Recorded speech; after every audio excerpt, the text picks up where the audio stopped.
SouthEastrn Bow Hunter Podcast.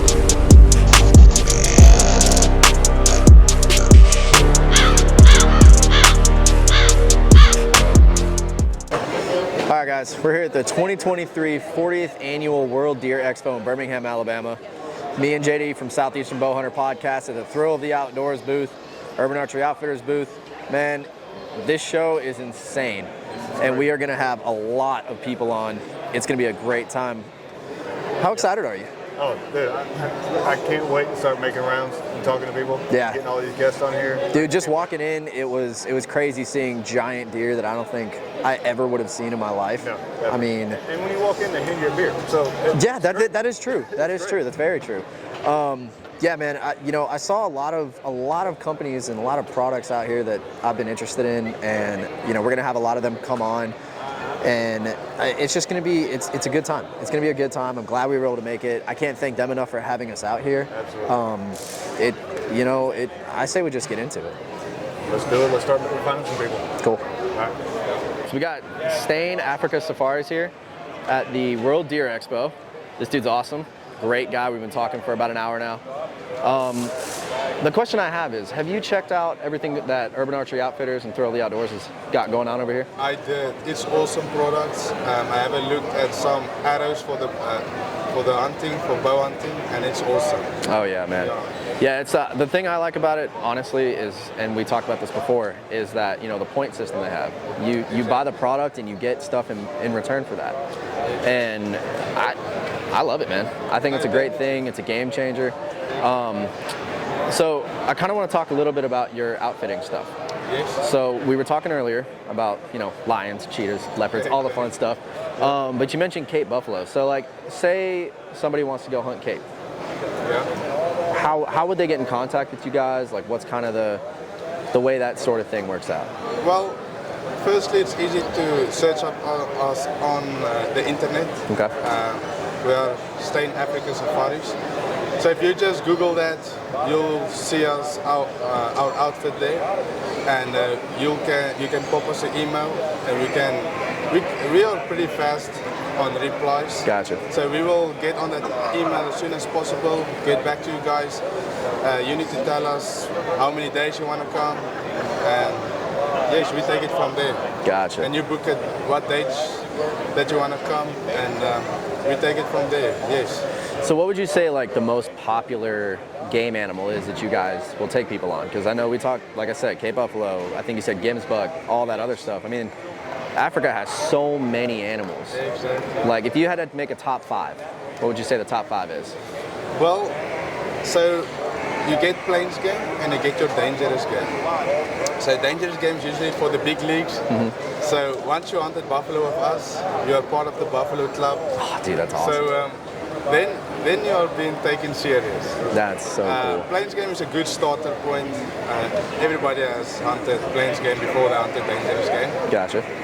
So impala, the greater kudu, that's mainly our first animals that always get hunted first.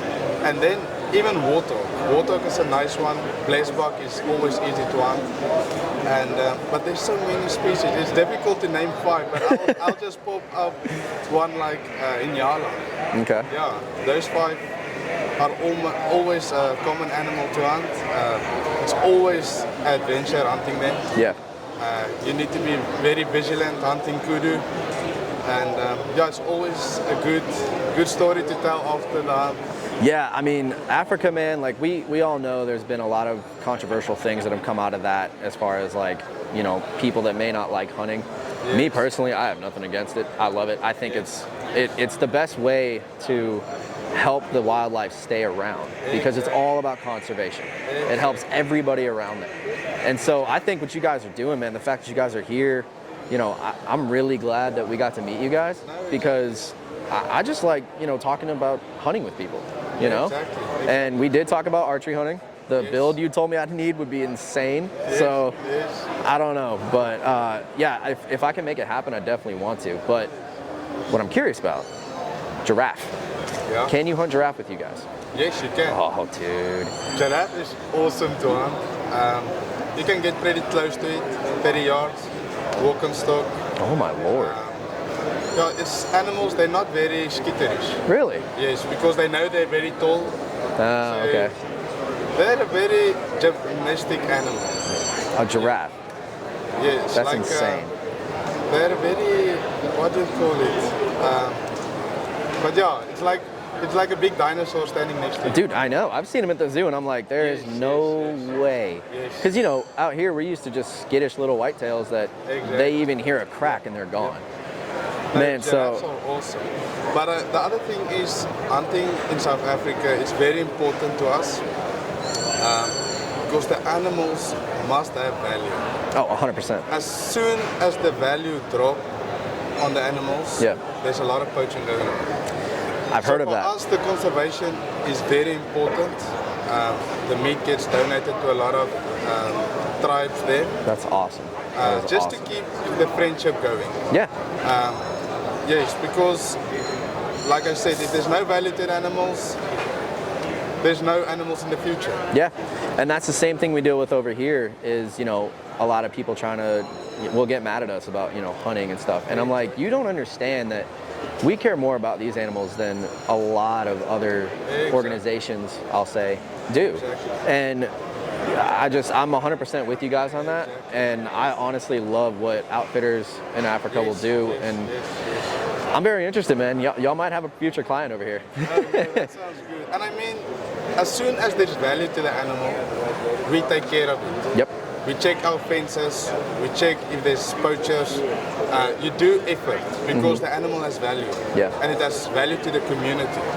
Because, I mean, we create jobs, the skinners, trackers, the cleaners, the PHs. So there's a lot of job creation while the hunting is going on. Yeah. So the hunting means a lot for South Africa. Yeah, I couldn't have said it better myself, man. So I guess before we get off of here, the one question I have is, do you see a future with Thrill the Outdoors and Urban Archery Outfitters with this whole point system? Definitely. It seems like something that I think could really work out very well. I think it's good. It's something you guys give back to the community.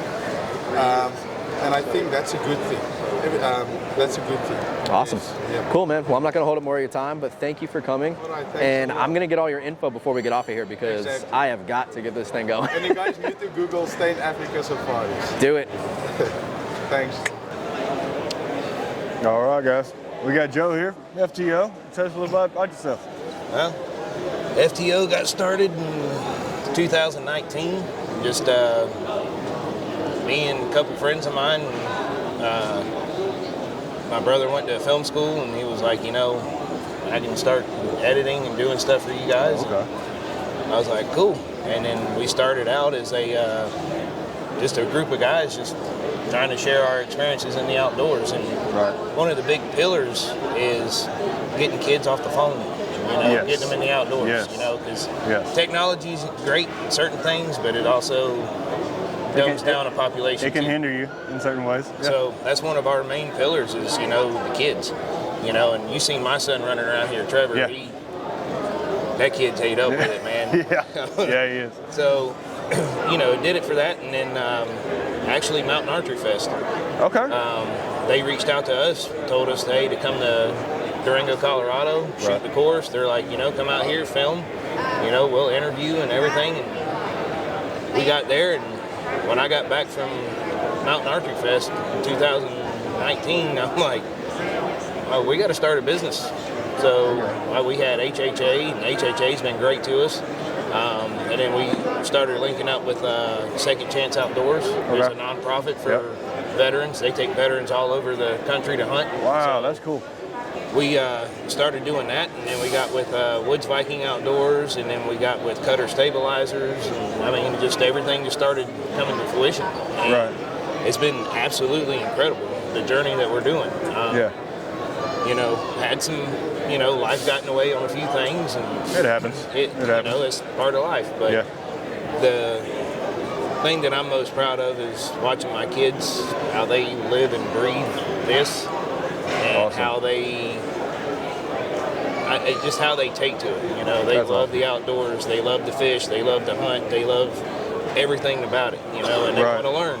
And I'm like, look, I'll teach you, and we'll go from there. And it's actually been very impressive watching how he goes. Like, I just had to talk with Mike Austin from Treason because my 11-year-old's making business deals. What? Wow. So he's a hustler. Wow. Trying to get that camo deal, huh? So I talked to him. I mean, it took us a while to land Treason, but Treason's a great company. Yep. I mean, they really are. Like, all of our sponsors and all of our partners, the products are great.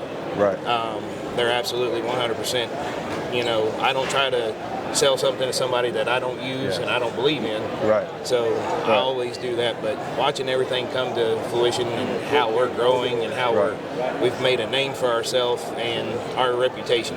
That's the biggest thing I'm proud of. Is if I tell you I'm going to do something, or if FTO's going to do something, we do it. So you're talking about the believing stuff. Where do you stand on this? You know, this new avenue with the thrill of the outdoors and the urban outdoors. How do you feel about that one? Well, thrill of the outdoors. What's it doing for you? Well, for us, it brings traction to us, and it brings traction to everybody. Right. And the fact that they started doing what they're doing now, compared to what they were doing when they first started, that's even bigger. Oh yeah, game changer. Game changer. They've opened it up to the entire consumer instead of just the outdoors. Right. So now they're looking at that.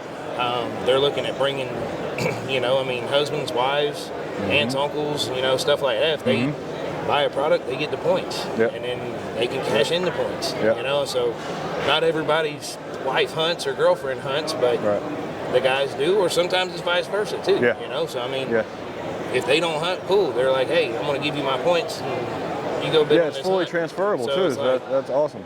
It's a game changer for that. Yeah, you can give it to your friends, give it to their friends' mamas. I mean, anybody. So and it's big in the outdoor. I mean, you're going to see what products really work, what products are being pushed the most, and it brings a lot of exposure.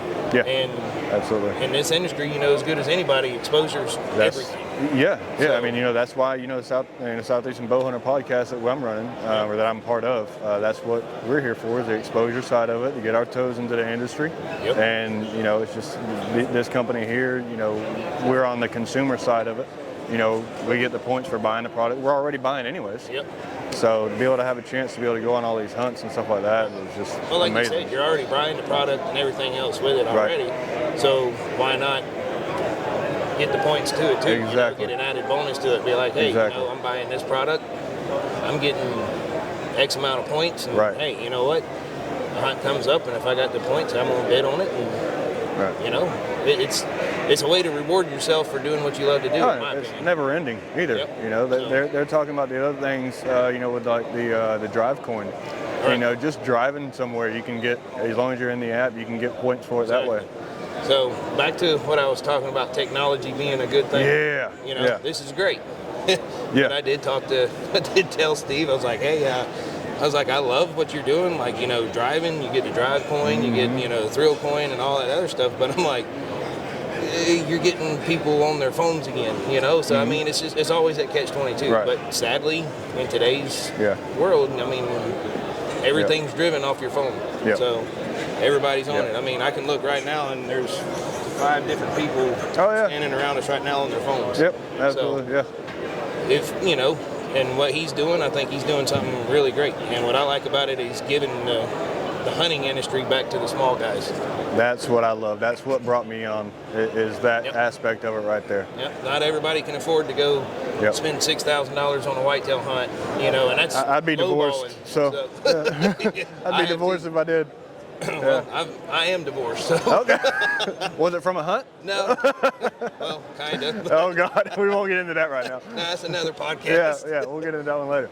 But it's really awesome what they're doing. Right. And, I mean, the fact that they're not just going for outdoor consumer stuff, too. It's not just for hunting. It's everything. Yeah, fishing, boating, I mean, anything outdoor related. You just going to Academy Sports and buying a shirt. I mean, you can get points for it. Yep. So that's really incredible. So they're doing great things. They're going to get big, and I'm glad to be on the ground with them when they first started. I mean, we were one of the first people they talked to last year at this show. And that's awesome. We seen them again in Harrisburg. Okay. They were on the other aisle from us. And I brought them everybody. I brought them all my sponsors. That's awesome. All our partners and everything, and they were like, absolutely. So why not? Right. And if they drive more people to them, you know, and it all goes to that, you scratch my back, I scratch yours. Absolutely. You know? Absolutely. More people to them equals more people to you, and it all works around. And, you know, and sadly, with society and community and everything now, that's becoming a lost art. Is, hey, you know, it's like everybody's looking out for number one now. Yeah. But me, I'll give you the shirt off my back if you need it, man. Oh, yeah. You know, it's like, you know, I'm always there for anybody. Right. So Right. I don't try to. One of the guys over here, one of the vendors that I've known now for 4 years now, they're great guys. And they do the food. They got the seasoning and everything. Oh, yeah, I did see them. They're great. And he's like, dude, you're the same every day. He's like, you are yourself every day. I'm like, that's how you should be. That's you good. know, it's like, I'm not going to try to be fake and be like, you know, I'm like, I'm me. Right. You know, if somebody don't like me, sorry. Yeah, you know, I want you to scratch my back just because I got a 200-inch deer. No, I'm going to scratch your back if you got a spike just because it's, hey, man, awesome. You see what makes you happy. Exactly. Last year was the first year I trophy hunted. I've always been a meat hunter. Yeah. Like, right now, we're getting ready. I got deprivation tags in Indiana. So when I leave here tonight, I'm headed to Indiana. Oh, wow. I'll be in Indiana for 3-4 days. Ooh, you better get some sleep. So I'm gonna, it ain't but a 5-hour drive from here. But I'm like, you know what? Go up there, kill a few deer. Hopefully he can kill one. You know, my little guy. Yep. So that's what it's about. You know, we go up there, we hunt for meat, but every animal we drop is a trophy. Even if we don't drop one, it's still a trophy. Yes. You know, it's the camaraderie of the hunt is what needs to come back to this industry. Exactly. I met some of my best friends hunting. One guy, funny story, and how we talk about everything. It's like, I was stationed, you know, I'm retired military. I was stationed in Tucson, Arizona, and the first year I was there, dove hunting. Now, we never hunted there, but I'm like, dove season's coming in, so I'm like, let's go see if we can find some birds. Yeah. And a friend of mine was like, hey, you know, we've hunted over here before. Right. So we went over there and we didn't pop off the first shot. And then this guy, his son, or not his son, but his nephew and them, they came by. Okay. And I'm like, all right. Well, they were like, hey, we ain't seen anything either. They're like, we got another few spots we're going to hit. You guys are more than welcome to go with us. Well, my buddy, we was driving his truck and he had a PETA sticker on the back of his truck. Oh, Lord. And it stands for people eating tasty animals. I like that. So we get out on the main road and he like calls around us, blocks the road, gets out. He's pulling out, you know, he gets out with a pistol. Yeah. And I'm like I'm reaching for mine. I'm like, he's like, just sit right what's there. What's going on? And he walked around and he read the sticker and he turned around. He's like, man, he goes, I just invited y'all to come hunting with me and I seen a PETA sticker on the back of your truck. Lord. Dude, we became best friends after that. It was awesome. But we tell that story all the time. We still keep in touch with each other. He still lives out there in Tucson. Yeah. But great guy, and I mean, we talk about that. And we got a honey hole out here. You know, I mean, we take 12 to 14 guys out to this place, and it's all public ground. Oh, nice. But we got a honey hole out there. Literally, within an hour and a half, we're all limited out, and they don't eat dove, so they give me all their doves, and I'm like, holy crap! What am I gonna do with this? Yeah. So, but that's the thing, is the camaraderie, the connections that you make, you know. And one of the things I love to do with FTO is the networking. Yes. I love talking to people and networking. It's just like the guys over there with the seasonings. I was bringing people to them. I'm like, dude, y'all gotta come check this out. They're like, dude, thank you. Like, and that's what I love to do. You know, if I like what you got, I'm going to promote it. Yeah, absolutely.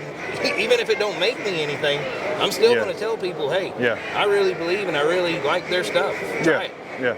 And then when they do, they're like, wow. Yeah, because if you find something that you truly believe in, you're not worried about the kickback you get for yourself. It's just, I like that product. Yep. I'm going to talk about that product. Yep.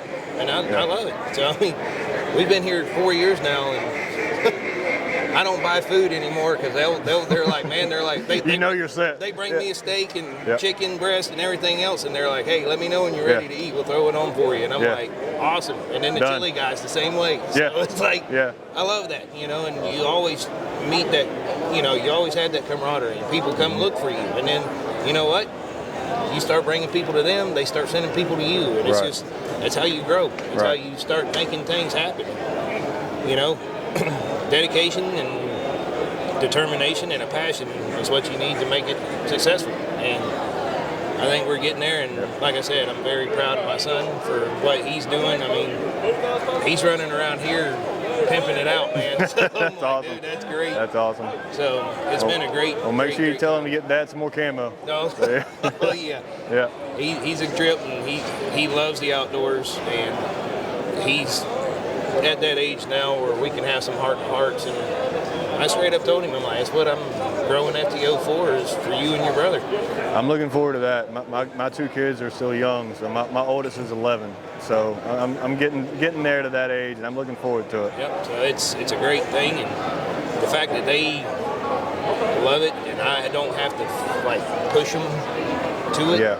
They just naturally they love it, and that in itself is a victory. Oh yeah. You know, it's like Oh yeah. I'd much rather see them in here, and I'd much rather spend money on them in here than, hey, you know, can you buy me a video game, or can you get Right. me a car? Like, Right. Like, Yeah, I need another iPad. yeah, it's like they handle it, and they do very well. And like I said, that was one of the founding pillars for FTO, was get off the phones and everything. Yep. And I don't want to be a product pusher all the time.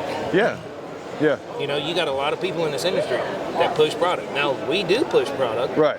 but I don't want that to be the only thing we do. I want Right. people to see us having fun, doing what we love to do, and then when they see that, they see our products that Yeah. we're, you know, our sponsors and stuff like that, and they're like, hey, how are these guys, you know, seeing the animals that they're seeing, or, you know, how do they get out here and do this, you know, what makes this special, you know. Yeah. What like- makes FTO stand out from anybody Yeah. else? So yeah. that's what I like, and it's getting there, you know. That's awesome. We're trying to revamp. You know, we just revamped everything January of this year. We're starting to do some transitions, and the best part about it is being part of Thrill of the Outdoors too. You know, they were some of our factors of like, hey, you know, we're doing this. How's this going Big to transition come for it, together? yeah. So Yeah. it's been a great time, and you know, Steve and the Thrill of the Outdoors crew is great, and they got. I love the vision behind it. Yeah, I've been with them for about 6 months now, and everything I've seen so far, there's not one thing I'd turn away from it. Nope. They're doing awesome stuff. They do, and Yeah. giving it back to the average Joe that's huge. Yep. You it know, is. 'cause I mean, the outdoor industry is huge. Absolutely. A lot bigger than me and you. Yep. So outdoor industry is great, but the fact that we can give it to the everyday guys, Yeah, that means something. yeah, So absolutely. I love it. I look forward to working with them and growing with them too. So Yep. Well, same here. Well, good luck, man. well, I appreciate it. Yep. Thank you very Yes, sir. much, and we'll see you guys Oh, yeah. again shortly. Oh, yeah, we'll definitely see each other. We'll be out there. So. Yeah. All right, guys, we got my buddy Joe Miles here from Osseo Gear, the best camo in the industry. Dude, what's going on? How's the show been for you guys today? It's been good, man. You know, this is our first time in Alabama, and I've really enjoyed it. You know, being a Southern company out of South Carolina, it's a real good fit, great people, we've had a good time. Awesome, man. Yeah, you know, my main goal today, aside from helping these guys out at UAO and Thrill of the Outdoors, has really been just to come see you guys, hang out with y'all. We came to see you guys this morning, and man, I'm telling you what, this is my first show ever. So it has been just overwhelming. Like, we got to see the Seek One guys, we got to see y'all, Hannah Barron's out there somewhere. She sure is. Yeah, she's somewhere. I don't know where, but yeah, man, it's been great. So like, I guess really what has been going on with Osseo? You and I talked, 2 weeks ago about some new products that are coming out. Yep. For the people that maybe didn't listen to that episode of the podcast or maybe aren't really following, what's new with Osseo this year? Yeah, so this year we've got, I think it's 7 new pieces coming. We've got a late season vest that's really, really good. You're gonna be able to wear a lot, I guess, thinner stuff on your arms to stay real compact as a bow hunter. Gotcha. And then you've got 180 grams of core warmth on top of that. So that vest is coming. We've got a hand muff coming. We've got 2 layers, 2 different sizes of base layers, a thin layer and a thick layer. We've got a new backpack. We've sold out of our backpacks the last 3 years, and so we've got a bunch of backpacks coming. Yeah. So that's really what we've got coming this year. We've got a non-metallic belt. That's a unique thing that I Yeah. actually learned from some military guys. It's pretty cool. So Oh, wow. yeah, excited about that. Well, I know where I'm getting my new belt from. Easy day. Yeah, man, I'm very excited to see like what comes from, you know, what you guys are doing and what happens this season, you know, using Osseo, because I've always been using like, you know, the Walmart brand stuff, and it works, but y'all stuff, and I said it in our episode we did about, what was it, about a month ago? Yeah, yep. the camo pattern's so different than what's out there. And when I say it's, in my opinion, the best out there, I mean it, because it's just different. It's based off of the a predator pattern. Yeah. And there's nothing else out there like that. Well, that's really what we thought, that camo over the years had been kind of over-engineered and made more for people, and we just took it back to really an ambush predator type camouflage pattern that is different, and it really does blend in. I mean, we just stole the pattern from nature, and you hear a lot of guys say, do you need camo to kill a deer? And of course you don't. Mm-hmm. Guys have been killing deer without camo for years and years and years. But if you look at nature, every single ambush predator in nature is camouflage. And there's a reason why they have camouflage. It gives you a slight advantage. Oh, yeah. So if you're going to wear good quality clothing, why would you not have camouflage? I completely agree, man. And I mean, like you said, you look at the predators, and what's funny is we talked about this on our podcast, so y'all go check that out. But the cool thing is, a lot of people will look at it and be like, oh, it's just a trick. It's not. Look at nature. Like you just said. That's right. You get some of the best predators out there, and then you've got a camo pattern made after it. It's a no-brainer in my eyes. Yeah. So, man, I can't wait. I really can't wait. I'm It'll happy be here before we know it, man. I know. JD tells me about it all the time. He's like, 47 days. And I'm like, bro, chill. I have so much stuff to do still. I'm like, you need to calm down. And yours is coming up sooner. When August is your 15th. So we're 20-something days away. Oh, my goodness. Yeah. Dude, I'm so excited for that. So, you just got back from Africa. Yep. Why don't you tell us about that a little bit? Yeah, I took my son over there. I worked in Africa for 7 years before I got married. Oh, wow. And love it over there. Got a lot of buddies, and I took him over, and I've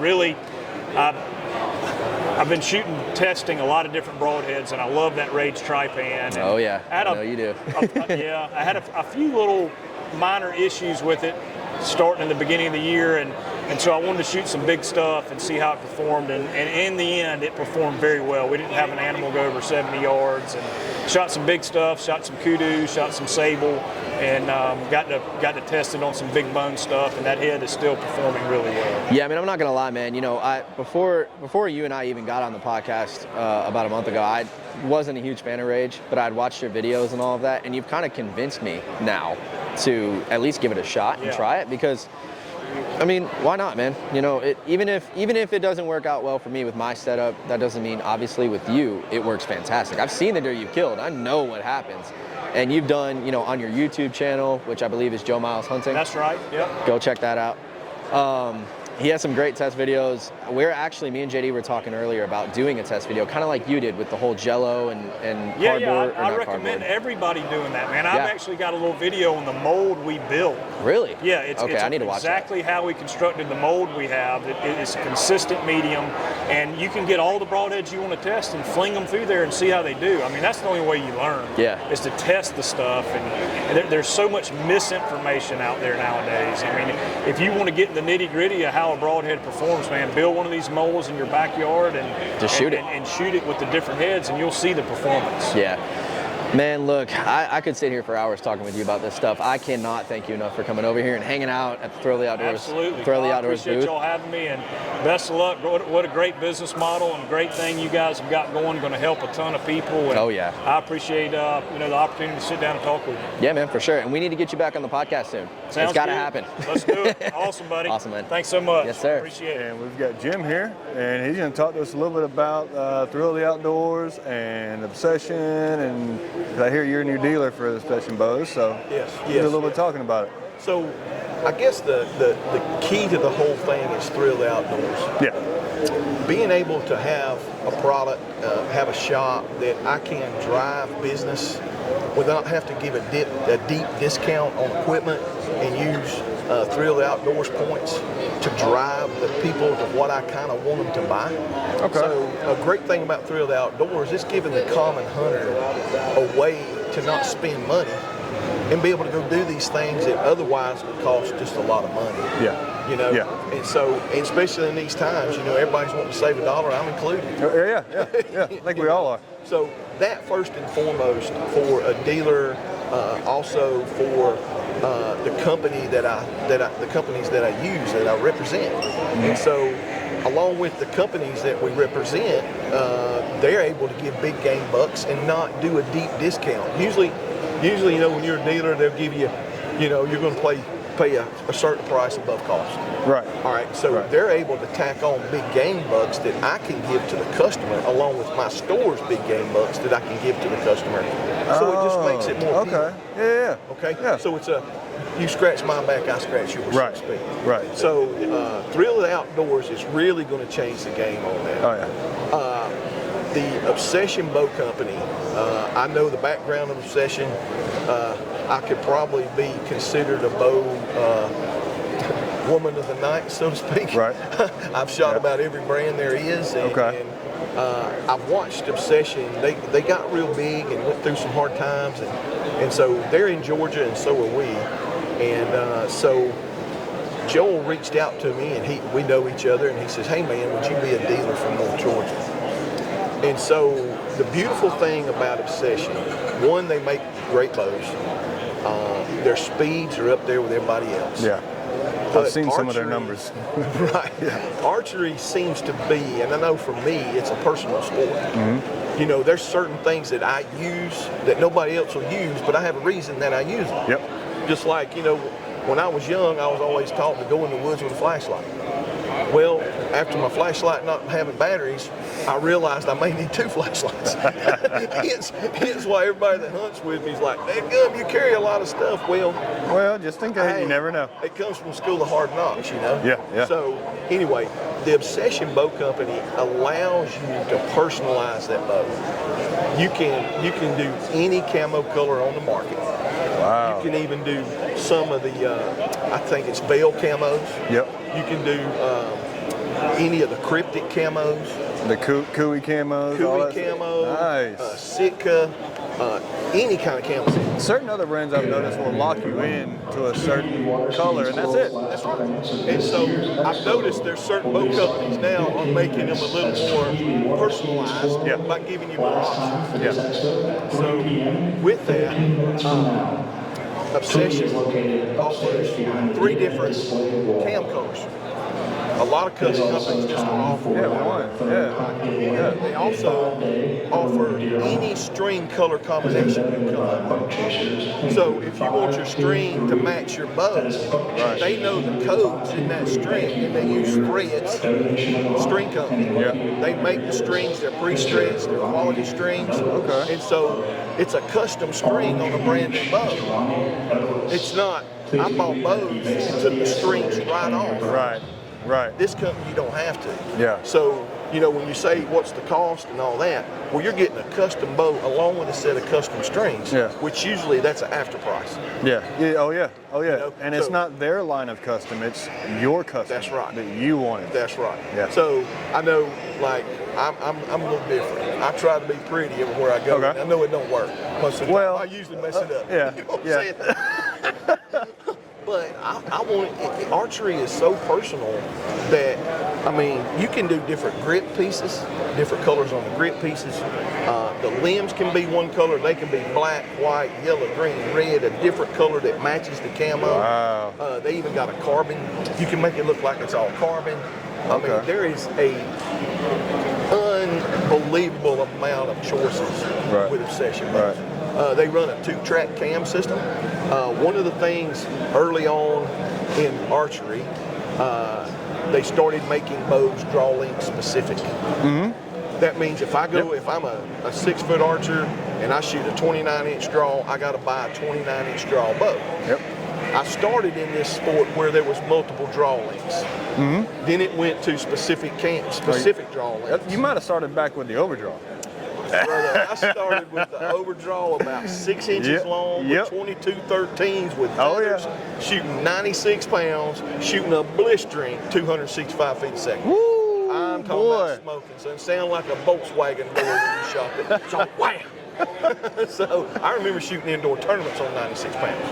Wow. So coming from that era, I started archery hunting when I was 13 and really got heavy into it in 84 to 88.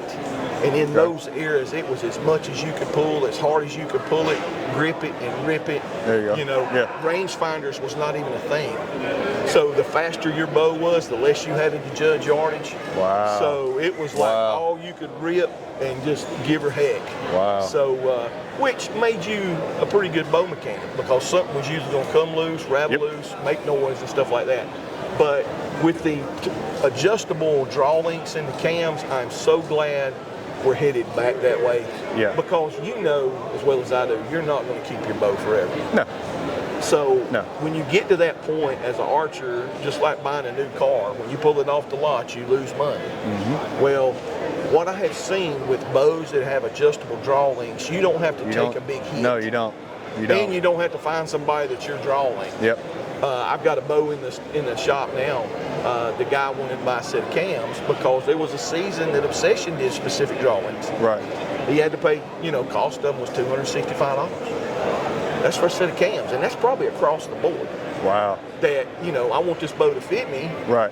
And so I got to bite the bullet and buy a whole set of cams. Yep. Well, with the 2-track cam system and the cam system they have on there, it's adjustable draw length. You also can tweak your let off a little bit. Okay. So it comes 90% let off. Comes with 90? Yep.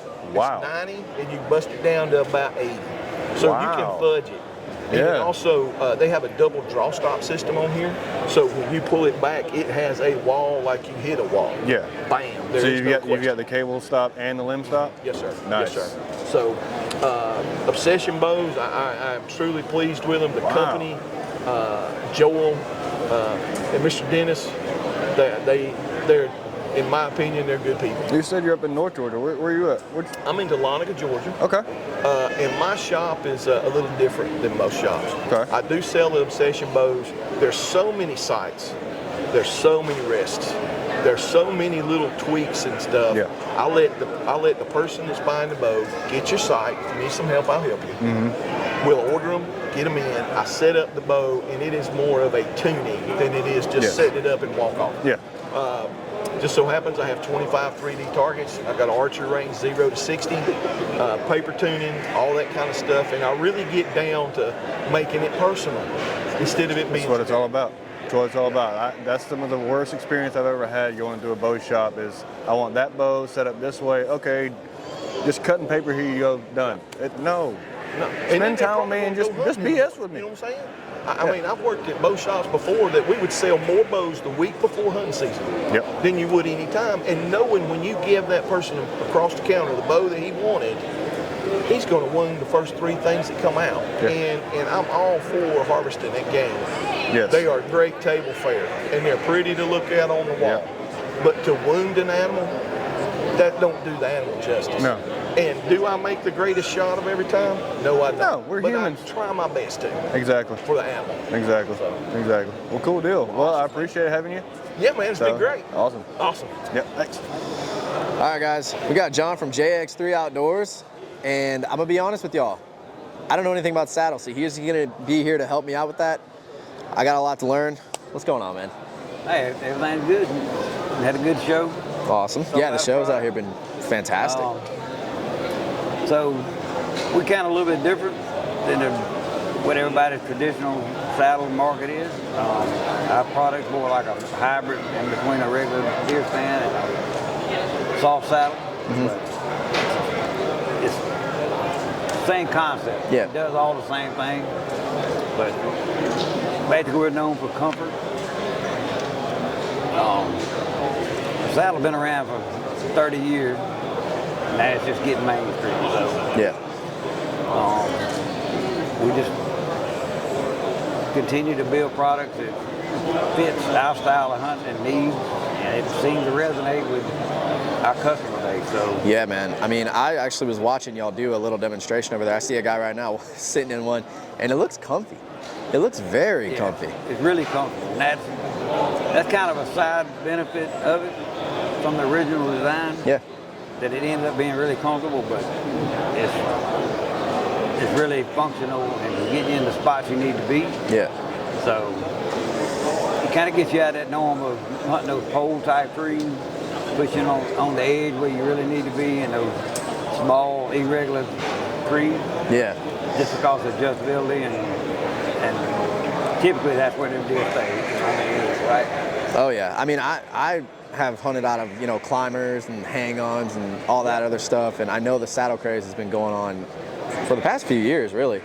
And I've honestly been looking at getting into a saddle. I'll be honest, I am scared of heights, but looking at it, it looks like something that could probably help with that, just because of how secure it looks and how comfortable it looks. I noticed there's a bow holder on there too, which I don't think I've ever seen on any other saddle system. Yeah. So, like, where did the idea for that come from? Well, it's just from functionality and to have all your stuff in hand linked. So when we start making those moves, all I got to do is reach down and grab my bow instead of having to pull it off a hanger or break that concentration between me and the deer.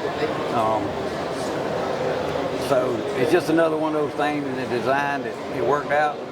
So you could add that feature and have that really accessible. Just like with our pack system and stuff, everything, you're on a hard pack frame system, so it's easy to reach back and grab this and somewhere to put it. Yeah. So you're always attached to wherever you go, everything's with you. So you're not, it's not a disconnect, it ain't on a tree or, you know, so it kind of lends itself to add accessories and stuff like that to it. And that, I mean, that would be big in the woods, man, because like whenever I pack my stuff in, I've always got my, you know, climber on my back and my backpack under the climber, and then a bunch of things in my pockets, you know, and it's just like seeing the design that you guys have, honestly, I should have came over there and talked to y'all sooner. I wanted to, but I just, oh yeah, no, I'm gonna come over there. Like I'm definitely coming. Just from experience of hunting, you want things in the same place. You want to be able to get this rhythm of when I reach for something that's in the same spot every time, it's easy to get to. It's repeatability. So everything goes smooth on your climb, descent, while you're hunting, walking in, walking out. Everything is functional. So it ain't nothing more frustrating than hunting for something that ain't there, you can't get it, it's in this pocket or down in the bottom of your backpack. You know, so and what that kind of throws you off your game right up front. You know, you get there, you're frustrated. You're always sweating, you're trying to figure this out, and then mentally you're not in the game. Oh yeah, I've had many a time. Like that, little things like that can ruin your hunt. Because as we all know, it comes down to 30 seconds. Oh yeah. You've been able to make the shot and everything work itself out, or it may be a blown hunt for the whole year. Yeah, I've had a few of those. I've been there. So anything we could always do to just kind of make a seamless, smooth setup to accessibility of everything that you need while you're hunting, it just minimizes those potential problems and things that you end up happening to ruin your hunt later. Gotcha. So how long has JX3 Outdoors been around? So we've been in business, it'll be 5 years this spring. Yep. So nice. We grew pretty slow, just intentionally, just to make sure we had all our designs down and all the R&D done, proven out, validated. Yeah. You know, before we started putting them in manufacturing. Yeah, I mean the manufacturing stuff, dude. It's not a complex system, but it's a lot going on. And if you miss something and you start ordering thousands of them at a time, if you miss something, you're in a problem. Yep. Now, is there like a specific thing with saddles like that, I guess, is, I'm trying to think, I guess like a safety thing, what makes it, because I have a buddy of mine that's big into saddles, and we were talking about a week ago, and I told him, I was like, yeah, I mean, I want to try it, I just don't know anything about it. What's the difference between, you know, just safety-wise, like a hang-on, lock-on saddle? And so, I mean, looking at it, it looks like you're really more secured to the tree, but would that be right? So our system is essentially a 5-point harness, just like your normal safety system is. It's got shoulder straps, so it's tested as a TMA approved setup, right? Whereas the saddle is kind of having to do some manipulation at the testing standards. Again, you don't have that traditional 5-point, but ours does. So it was easy to get the testing done, and it all passed. But the biggest benefit is you always connected to the tree. It's not a disconnect. Yeah. McKinley with a lock on or something, it's hard to make that transition with your safety harness. Once you hang the stand, you got to move everything above the stand. Yep. Make that climb, step over in and that's generally where all that your problem arises, fall. Yeah. It's transitioning over into your stand. Climber's a little bit different. I mean, the climber's attached as long as you use your safety belt. So I guess you could say it was similar to a climbing stand. Yeah. Where you're always connected to the tree, but in this one it's more mobile. Then you got a safety harness. Yeah. And it's a lot quieter too, because my climber, man, I love it. It's Summit Climber, it's fantastic. But I had to get some stealth strips to quiet up the pins and stuff that's on it, and it's just, I love it, but a saddle, I feel like might be the way to go for anyone that maybe has that problem with stuff being loud and, and like you said, you're completely connected to the tree. So really the benefit of a saddle hunting is it takes you out of those straight telephone pole style trees that are generally, if you're bow hunting, it puts you kind of out of the game. Yeah. As far as hunting that edge and that smaller stuff and those travel corridors and transitions and places they spend most of their daylight hours in. Yeah. Is that smaller, brushy stuff, edge, and it's just hard to force a climber. Yeah. If you're gun hunting, you got that advantage of having that distance. Oh yeah. So it works out. So, yeah. And typically here in the South, you got a lot of straight trees, so climbing makes a lot of sense, for a lot of situations. But sometimes it's those situations where you need to be closer and to get those with a bow. Yeah. And that's really where the saddle kind of hits that niche. And if you actually go out in the Midwest, in a lot of these states, every tree there is crooked. Oh yeah. You might well just leave the climber at the house and you're going to hunt certain states, right? So that's where another advantage it comes in. Just being able, when you go out of state and hunt a place that doesn't have the trees like we do here in the South. Yeah. Certain parts of the U.S. that have a lot of straight trees, that's where they shine. Yeah. I may have to make the switch, man, because honestly, at a lot of my spots, that's something that I always struggle with, is I have one or two trees that are straight enough and everything else is it crooked or it's too small or it's got a bunch of limbs and stuff. Yeah, I never liked the idea that the tree dictates where I hunt. Right? Yep. Oh yeah. Yeah, I'm gonna be able to pick the tree that I need to be in. Yeah. And that really that really closes that gap up. Oh, for sure. Well, and the thing is too, you can be more mobile. I know plenty of guys. John Eberhardt's a perfect example.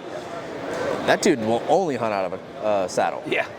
And he's adamant too. He is. Die hard, yes. Oh yeah. Well, look, man, thank you for coming over here and talking. Cool. I need to go make my trip over there and check it out. Yep. I know we've got a lot of stuff going on here, and I honestly am very excited to get into it, really check it out. Yep. What we need to do, we need to get you on for a full-length podcast so we can just dive headfirst into it. Yep. So maybe we can make that work out. I don't know. Yep. I know you guys are super busy, but hopefully we can find the time. Yeah, let's do it. Awesome. Hook up and do it. Cool, man. Appreciate it. Yeah, come check us out, JX3 Outdoors. If you're interested in saddle hunting, do it. With the comfort, guys. Oh yeah, the comfort is, I can tell y'all it's extremely comfortable. You got to try it out. Man, thank you. All right, great. Appreciate it. Nice meeting you. You too, man. Thank y'all. I didn't grow up up there, wherever. Where are you from? Right outside of Chicago. Oh, yeah? Yeah. Good? Yep. All right, guys. We got my boy Chris from, brain fart. Camo Dust. Hey, scrap that. Sorry. Dude, yeah, my brain went just now, so he can edit it out. Anyway, I'm so sorry. Chris, that's not, no big deal. You've probably done, how many of them you done? Dude, I'm so tired. All right, guys. We got my boy Chris from Camo Dust here. If you haven't heard about it, go check it out. I'm super excited about this product, man. I've heard about it a few times from a few other podcasts, and I've always wanted to try it. So we are going to try it out this year, but Chris is here to tell us all about it. So Chris, what's going on, man? Man, just having a show. Here in Birmingham, putting the word out there about Camo Dust. Yes, so sir. It's the only dry scent eliminator on the market. It's pretty simple to do. You just open the can, pull the sock out. The sock comes preloaded with, the sock comes in the can, preloaded with the dust. All you have to do is pull it out, powder down your clothes, powder down the front, back. You can use it as a wind checker. And as it sits there, we put that dirt through a patented process to where when your human scent molecule, which is moisture, flows through your clothes, it's going to latch onto that dry dirt. And then our patented process neutralizes and eliminates the human scent. It takes the molecule and breaks it apart before it ever forms an odor that's offensive to game. So what you're saying is when I'm sitting in my tree stand in my osteo gear and I start sweating because Lord knows it's hot as Hades down here, it's going to stop all that. Absolutely. It actually feel like it's drying you out, cooling you off. It'll. Wow. I'm not saying it's an air conditioner, but what it does is it soaks up the moisture, so you're going to feel cooler. Gotcha.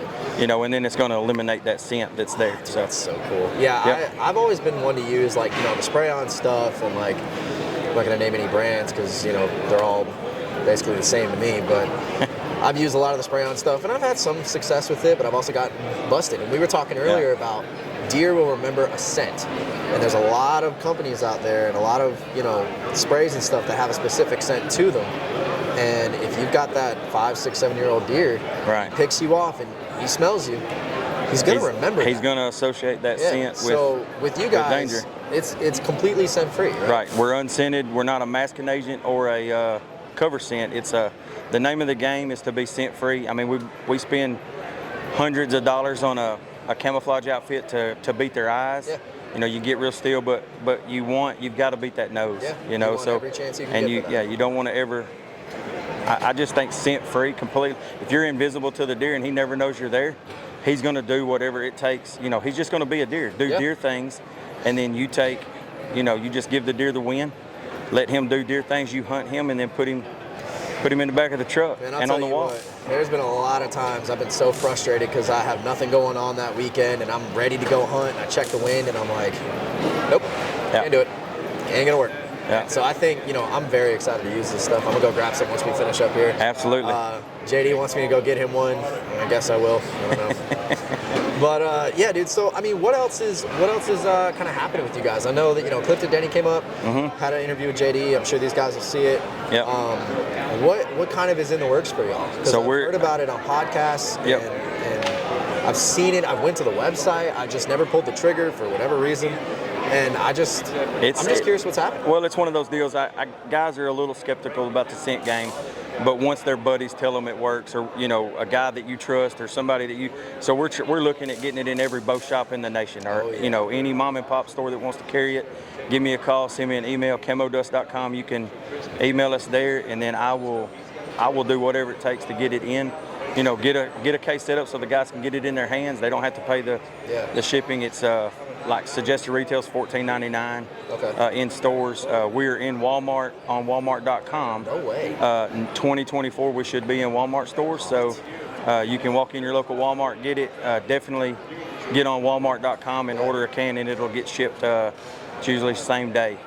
So yeah. So you're saying if I don't want to go through Walmart, all I gotta do is call you and say, hey man, I need some, and you'll drive for 3 hours to my house? No, absolutely not. But I will.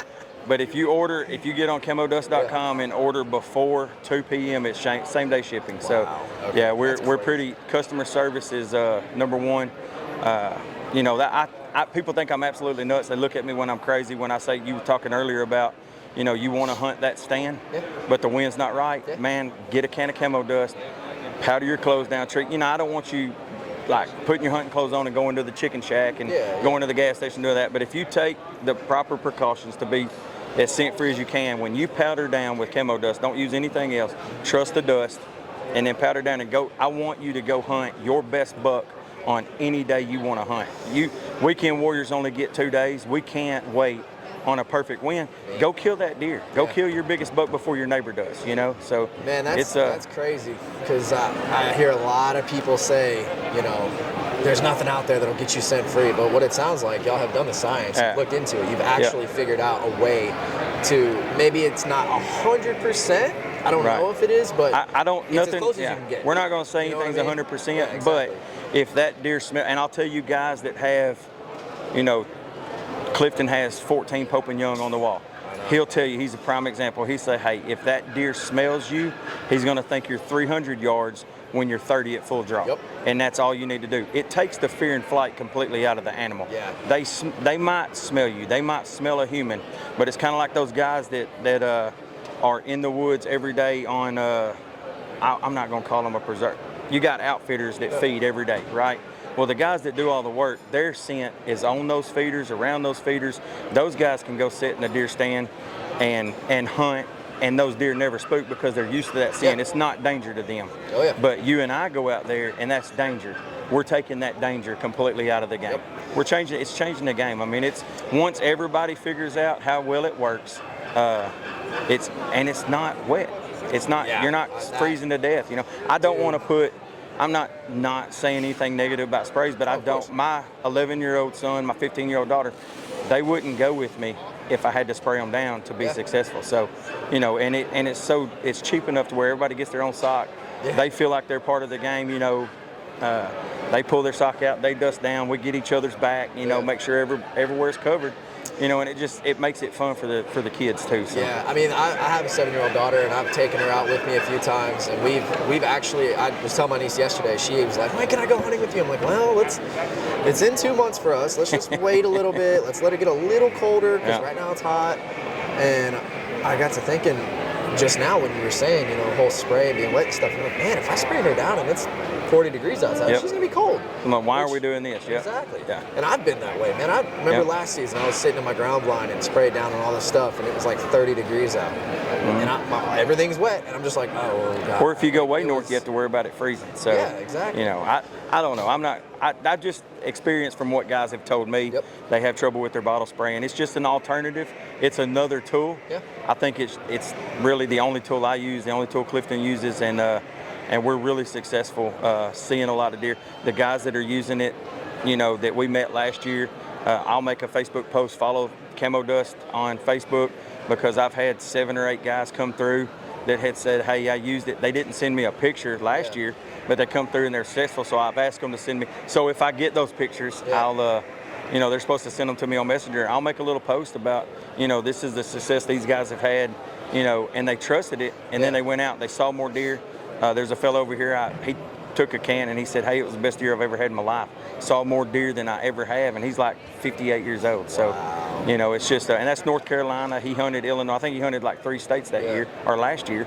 And I mean, it's just thousands and thousands of stories that from across the nation that it's working. It's worked all the way from Alaska to South Africa. I've got a fella in South Africa that makes his clients use it, and then it's been moose hunting in Alaska with some success. So that's awesome. It's just one of those deals. We're gonna have to get you on the podcast full time. Yep. Get a full episode, talk all about it, because I want to hear a lot of those stories. And I mean, hopefully, man, I'll be able to send you a photo this season. Absolutely, I know you will. A sock full of camo dust. And the only pressure's on you, man. It ain't on me. I know my stuff's gonna work. You just gotta squeeze it and hit the right spot, right? I'm used to it, man. if it ain't deer hunting, it's the family. If it ain't the family, it's work. That's right. And all that. I mean, right. pressure's in everything. Well, you got a 7-year-old, so your pressure is getting her a deer. I know. You got to get her to first death. one, yeah. I love her to death, but oh man. Well, you bait them in that first month. Can y'all bait where you're at? Oh yeah. Yeah. So Georgia's bait them fully in, bait. leave them alone, and then when it gets that first 80-degree day, you just dust down. Let her have her own sock.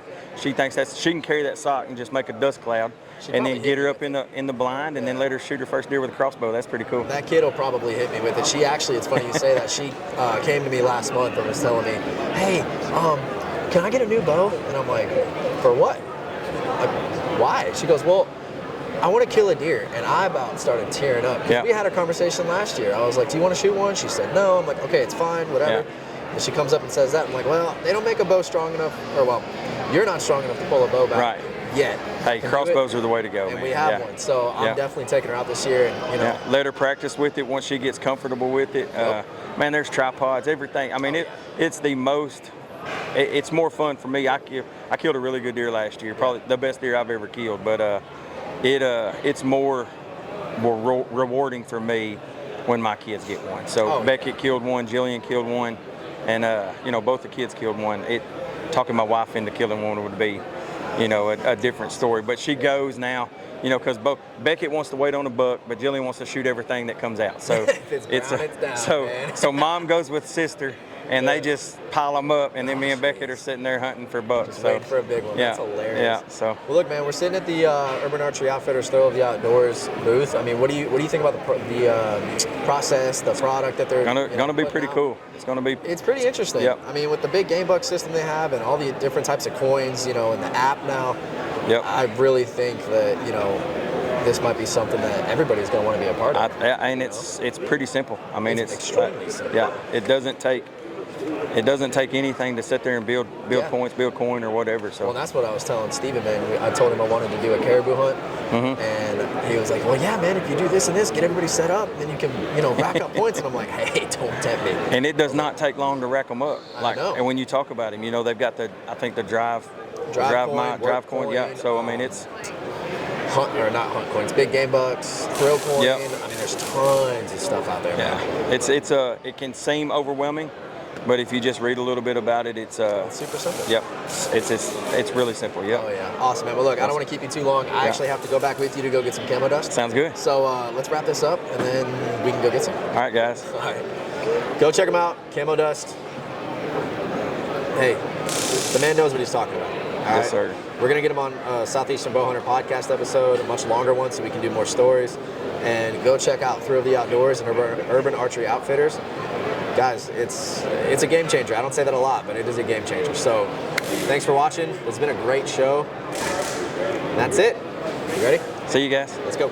All right, guys, it's JD here with another episode of the SouthEastrn Bow Hunter Podcast, and we are here with Clifton from Own Your Own Outdoors. What's going on, man? Living the dream. Living the dream? Showcase, yeah, doing the showcase. Yeah. What brought you here this time? Man, so Camo Dust. Yep. My best friend, Chris Parnell, he owns Camo Dust, and as you know, it's the only dry scent eliminator on the market. Right. And it's also, the only product I'll stick my name on. There you go. And I have a review channel. But anyways, so Chris goes and he tries to do these shows around the nation, kind of get his name out. And, okay.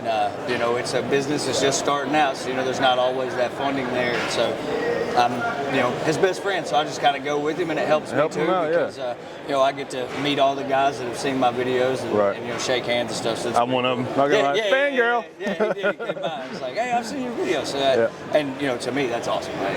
It's cool. Especially the guys that come by that they'll have something in their hand that they bought. So whether that be from XOP or whoever it's from, they'll come by and they'll be like, hey man, I bought this because I seen your video. And that's cool. why I started. That's cool. Just try to help guys save money. Right. That's awesome. Cool deal.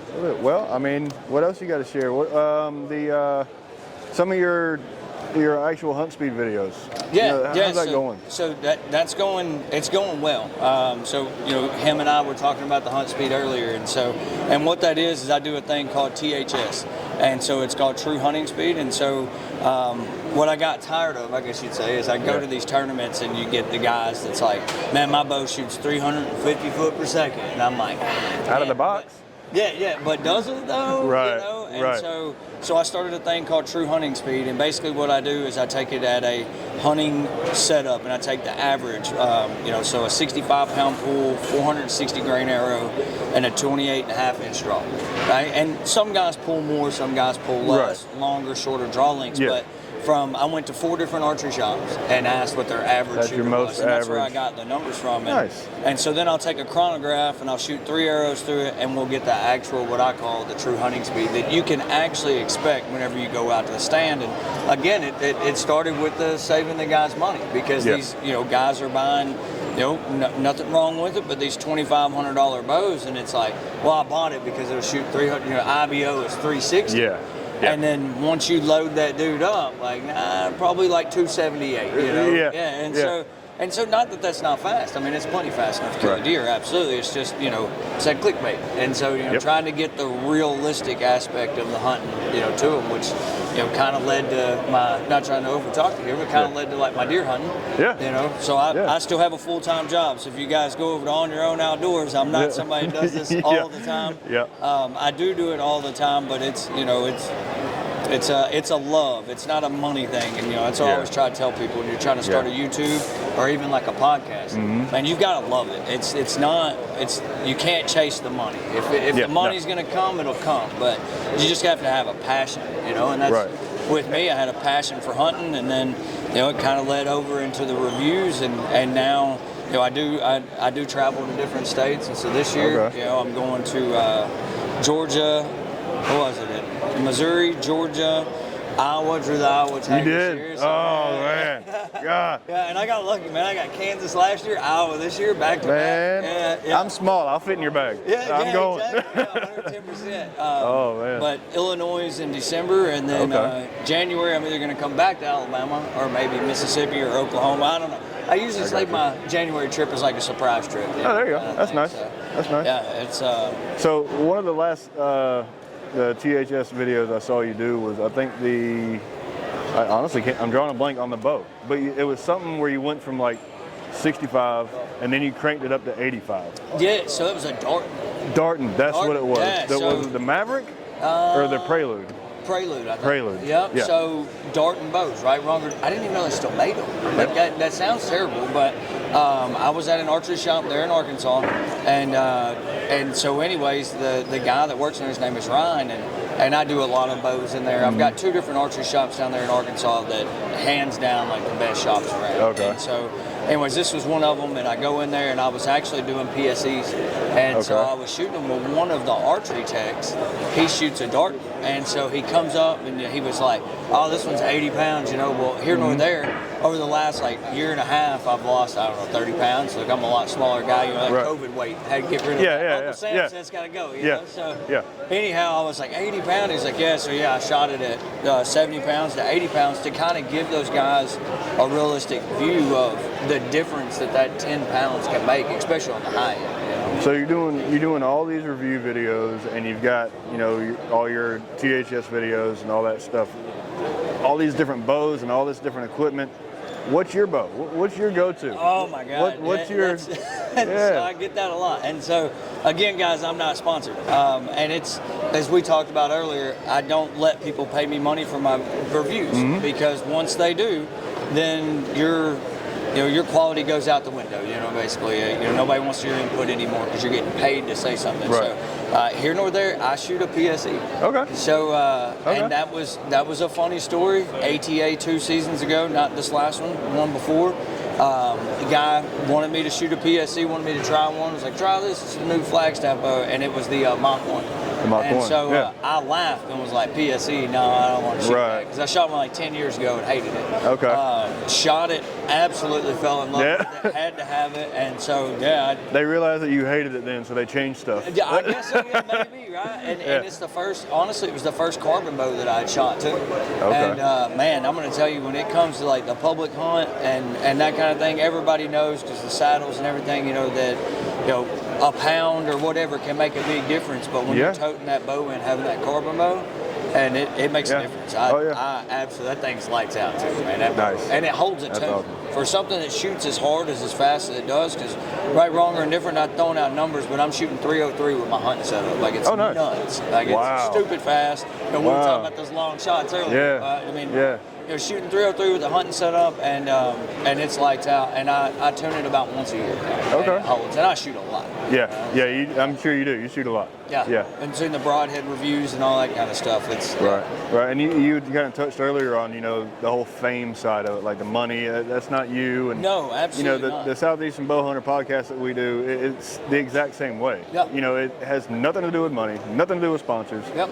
It's do we have a couple sponsors for the podcast that we put on like our buddies? Yeah, stuff. Absolutely. We do have name shout outs. Yep. But I'm just here because I don't like talking to people. Yeah, no, that's it. Yep. That's it. Everybody, man, I wasn't trying to cut you off, and this is a great time to talk about it too. Because I would say that out of which bow do you think I should shoot, or which stand or saddle should I get? Probably the next one is like, how much money do you make off of YouTube, right? Because that's like a big thing that people want to know. And the thing is, guys, it's like it is so different. Each video is so different. So like the length of the video matters, the number of shares matter, the number of subscribers, like all of that stuff goes in. And I am telling you, if you are starting a hunting show or a podcast, trying to get rich or trying to quit your job, just stop ahead of time. Yeah, don't even do that. You are going into it with the wrong mindset. If you look at these big time guys, so like the hunting public, Aaron, super nice guy, right? They had a passion, and they started with the passion, and then the money followed eventually. Yeah. You know what I mean? And so those kind eventually, of guys, that's the key word, exactly, though. Eventually. And if you look at all these big time guys now, what I consider big time guys, they were just doing what they loved. Yeah. And then it worked out. Yeah. Right? And if you're wanting to start something, do something different. Like if you're watching your favorite guy and say it's a hunting show and it's the music's coming in and the drone and all that kind of stuff, Well, there's a reason you're watching him, right? So somebody else probably isn't going to be as interested in yours because there's already 100 of them doing it. Be original, find something that makes you, and that's like the true hunting speed we was talking about. It has not taken off yet, but man, I wish really it would. Feel like I wish it would. Because the people that YouTube has showed that to, they love it and they watch every one of them. You know, and I'm hoping it gets to the point where it takes off, where the bow companies recognize it and the bow companies post it. Yes, yeah. I mean, it'd be huge. And the thing is like I tell everybody with that, it's like it's not going to tell you exactly what your bow shoots, no. But it's going to give you a realistic number that you can bank off of, right? So if a bow says it's shooting, this is an average, right? So they say it's IBO's at 340. It's probably with the hunt ready setup that I do, it's probably going to be around that 260, 265, right? Which is a good. That's good, right? You would see these other bows in the 240s.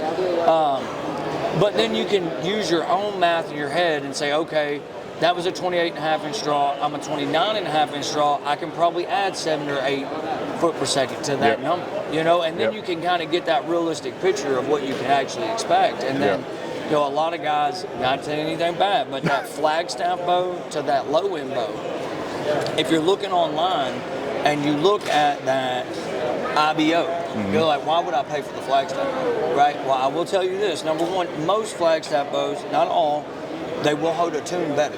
You know what I mean? Yeah. And then when in the true hunting speed, I'm sure you've seen this, the consistency of the arrow speed every time. Now, I have noticed that on a couple of your budget-friendly FTS bows, it's you'll have a fluctuation of 3 to 5 feet per second. 3 to 5 foot per second. You see that, and the higher end bows, every single one, exact same. And what we were talking about earlier, whenever you were down there, was like, you know, shooting the long distances. With a 3 to 5 difference, that's not going to make a huge difference. 38 and in. Oh no! Right, 35 and in. 55 and out. That's a foot. That's exactly. Yeah. You get out there 60 yards, which a lot of people don't want to shoot 60 yards. I will, but I shoot every day, right? But that's where that consistency pays off. You know what I mean? So it's interesting. It's for such a small true hunting speed, right? For such a small thing, the numbers that it actually creates and gets you thinking about is huge. You know, it really makes that difference on what your capabilities are in the woods. Right. Cool. Well, hey guys, look out for more information from him. Go check out his channel, subscribe, like, all that good kind of stuff. Hit the notification bell. Yeah, guys. And we will be talking with you a little bit later. Absolutely, man. Thanks for having me on, man. Appreciate it. Introduce you to Chris.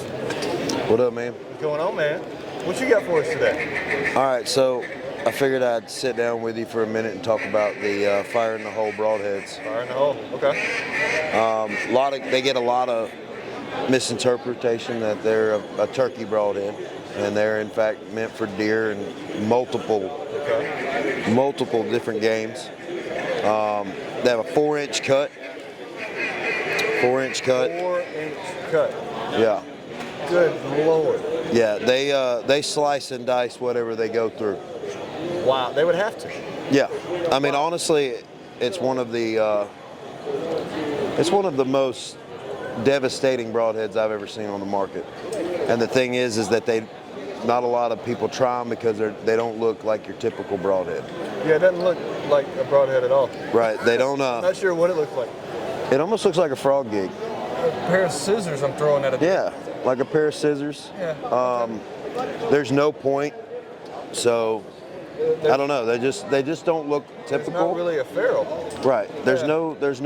It just doesn't look like a typical broadhead, and they don't get the recognition that they deserve. All right. Fastest killing broadhead on the market. Between this and their ring broadhead, they do just maximum devastation no matter what. And I say that because I said it in a video on Southern Bones Outdoors is maximum devastation. Right? Yes. Yeah. Like, subscribe. Yeah, like and subscribe. And so anyways, I showed you these off camera. Okay. And we talked a little bit about them. A little bit. But what we wanted to do here is, while we were on camera, is we want you to take one. Really? On Thrill of the Outdoors. On Thrill of the Outdoors? Yeah. And we got to touch on Thrill of the Outdoors a little bit. And then use them. Okay. And tell me if it's not the best broadhead you ever shot. Done. All right. Done deal. I'll let you know, and I will be honest with you too. Okay. Yeah. I want to know your honest opinion. Okay. But just do me a favor. Don't shoot it through wood. No, it's not the right material. No. It's not. I've seen so many videos of wood, and it's not the right material. Yeah, don't shoot it into wood or into your neighbor's cat, or, I mean, sorry. Aw. Sorry. We had that one aimed out already. Anyways, yeah, so, and the cool thing about there, I'm going to go from telling you about Fire in the Hole to telling you about a little bit about Thrill of the Outdoors. And again, we've talked about, I've been on y'all's podcast before, and we've talked about so many awesome things that Thrill of the Outdoors has. The only thing we haven't really, I mean, I don't know, I think you guys had a podcast not too long ago with the CEO, Steven. Yes. Yep. Haven't dropped yet, but yes. Okay. Well, with that, all of these products, these amazing products, just like that, we have nose down scents, Desperado game calls with their scents, mineral.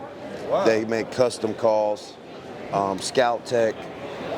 All of these products will get to earn reward points to go hunt, book their favorite hunt. That's just great. And that's just an awesome feat. Like, there's nobody else that does that. No one. And we also have a really cool thing going on with the founding member club card. Yep, I've heard about that. Have you heard about that? Yep. So pretty much, that whole program is $500, and you'll be able to actually. It's pretty much giving you a free hunt. That wild card gives you a free hunt. Yeah. There's not an outfitter out there that gives you a free trophy hunt, because this is not just a regular little hunt. I'm talking a trophy hunt for a whitetail or whatever you want to go hunt. Whatever you want to use it on for $500. Your neighbor's cat? Okay. The neighbor's cat.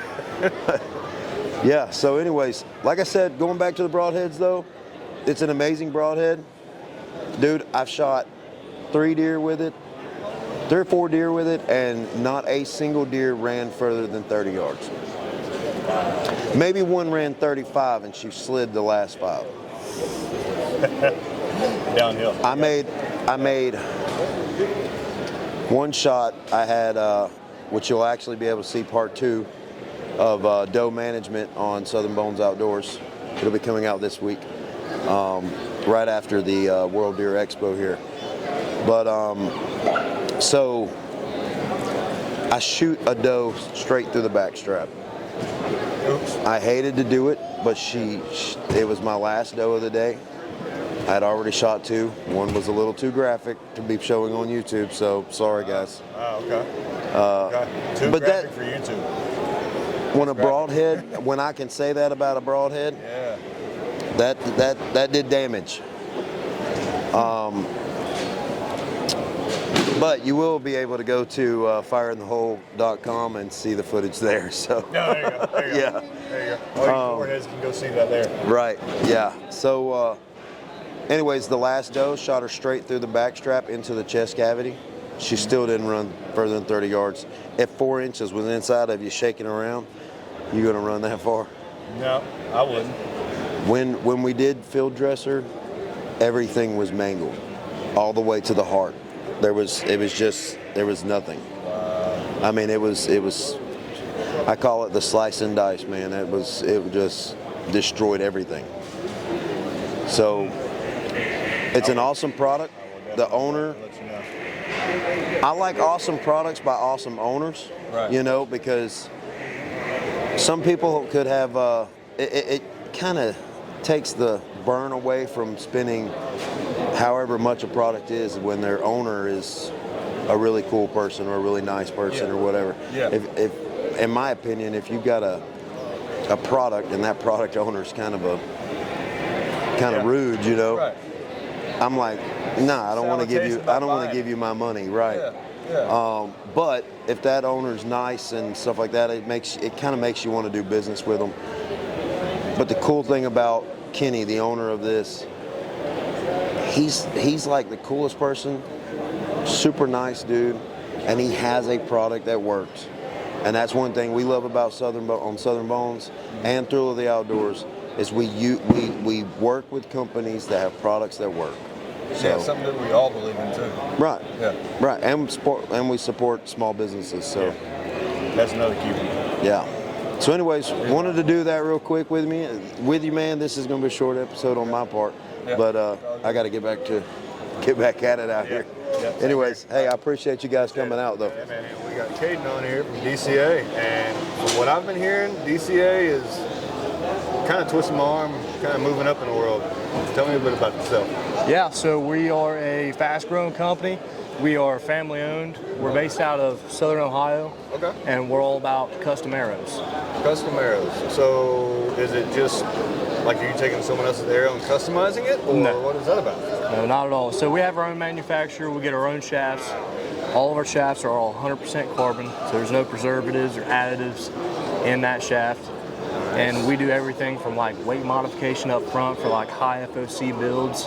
And we have over like 100,000 different color combinations with fletchings, wraps. I mean, you all have like a certain partnership with different fletching or any No, fletchings? we have complete freedom with whatever fletchings we use. We're not tied down to one. We just kind of shoot whatever we like. And if you got a particular fletching that you want to shoot, you can actually send us those fletchings and in your order put in that you want to fletch, and we'll fletch them up for you. Down there? Yeah, we got a little note section. You can put like what your preferred total arrow weight would be, or what kind of helical or offset you would want. Just whatever you want us to know, you can put it down there and we'll build it for you. Cool deal. Awesome. Let's see. What about your components? Aren't you all using like a pretty good company component? Like Ethic or something? Yeah, we use Ethics components a lot. We have our own components as well, manufactured. Really? Yeah, we carry aluminum, brass, and stainless steel components for all of our different types of shafts, from the Hunter, Rupture, Silencer, Crossbow. Like I don't want to get too far into it, but we got all different diameters to suit like whatever you're hunting for. You got the micro, and middle of the road, and the standard. Yeah, so our standard is our Hunter shaft. It's a 6mm or a 245. Right. And then our Rupture, it's a 5mm. 204. 204. Yep. And then our Silencer, that's our micro. It's our 4mm. 165, right? 166. 166? Yes. Okay. Why did y'all choose to go from the 165 to the 166? It's different. Just different? Different. We didn't want to be like everybody else. Okay. Now with that, are you noticing any difference in your ball thickness? Yeah, that's our thickest carbon wall arrow. Nice. That sounds really good. Yep. Sounds good. So, for anybody with the thrill of the outdoors, you can actually just do like you normally do, buy your product, get with them, buy your product from them, the thrill of the outdoors, you get the redemption points for the big game bucks, and all that kind of stuff. You can get out there and get your hunt that you always wanted. Well, I appreciate your time, man. I'm going to have to come check you out. Yeah, for sure, man. Swing by. Yep, appreciate it. Nice talking to you. That's a wrap on the 2023 40th Annual World Deer Expo here in Birmingham, Alabama. We had a great time, met with a lot of awesome people, and I can't wait to see what comes next. Hopefully we'll be at the next show. JD, what'd you think about it? Dude, I just, boom. Yeah. So many people, so many awesome opportunities coming up. Everything within this company, Thrill of the Outdoors, Urban Archery Outfitters, all the stuff that's going to be dropping soon when they do finally finish the app. It is going to just change this industry upside down. Yeah, man, there's a lot of big things coming with these companies, and I'm very excited to be a part of it, see where we can go, hopefully get on that Alaskan caribou hunt we were talking about. That's kind of a dream for me. It's too cold for me. But. Yeah, I mean, people really need to check this site out. They need to check these guys out, because everybody here has been super awesome, very genuine. We had a great time. I couldn't think of a better booth to be hanging out at and helping with. Getting to do all the media stuff, and I really hope you guys enjoyed what we did. Pretty much what everybody here did. So I guess, till the next one, y'all. Got anything else? Before we, walk out of here, what about some of the product that you would talk to a couple guys? Oh, where can I begin? First off, I want to thank Joe Miles from Osseo coming on over here and talking. That was fantastic. It was a lot of fun hanging out with him. Dude, JX3 Outdoors, man, I might be getting the saddle. He might have convinced me to change it. Finally. Yeah, I may do it. We'll see. But yeah, no, it's a great product, and I'm very interested in trying it out. And you had a sit down with Obsession. Yeah, I sit down with Jim. I think we're going to be shooting Obsession. I think so. We've been talking Obsession about bows, what they're doing now with that dual track cam is phenomenal, and I'm really anxious to try and shoot that. Oh yeah, and Really deer anxious. crossing archery. Yeah. Dude, I'm super stoked to be getting some arrows from those guys. No idea what builds I'm going to do yet, but yeah, it's going to be a good time. I really think that I think this went well. It did go well. I had another sit down with Fire in the Hole broadheads, and they were nice enough, generous enough to let me try a pack. I am going to definitely slay some deer out with those things. I see really good things going for that company. Ken, the guy, he's not here today, but really good stuff with that company. Oh yeah, man. I can't wait. It's gonna be a good season for everybody. I can't wait. Chris Cannon, the man. He is the guy. He is. Yeah, just a big thank you to everybody. Southern Bones Outdoors. Yep, Southern Bones Outdoors. There you go check them out. SouthEastrn Bow Hunter Podcast, Urban Archery Outfitters, Thrill the Outdoors. Man, check them all out. DCA, Osseo, JX3, it's all of them. All of it, man. Thank you guys for watching this. It's been a great time. We'll see you next time we're at one of these. Thank you.